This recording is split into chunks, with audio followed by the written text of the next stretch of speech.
remember who of you, when you were young teenagers, would get mad with your parents? Be like, I didn't even ask to come into this world. Yeah, I don't know if you ever remember that. If you didn't, it's okay. I did. That was one of the things that you do when you're young. Is like your parents get onto you and they tell you to do all these things, and then you're like, well, I didn't even ask to come into this world. I don't know why you make me do all this stupid stuff.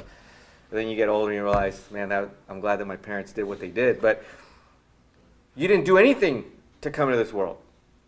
And then the question I always ask people is like, well, can you ever stop being your mother or your father's son? No. Well, what if you, God forbid, you die before they do? No, I'm always going to be their son. And I like that concept because once you get them on that frame of mind, they understand if my godly parents will never stop being my godly parents, once you become a son or daughter of God, well, you're always a son or daughter of God. And that's an important point we're going to touch on here. But if you go just one verse before, verse 15 says, in John 3, verse 15 says that whosoever believeth in him should not perish, but have eternal life.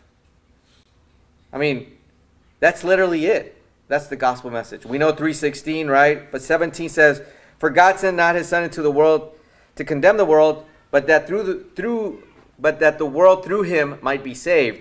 He that believeth on him is not condemned, but he that believeth not is condemned already, because he hath not believed in the name of the only begotten Son of God.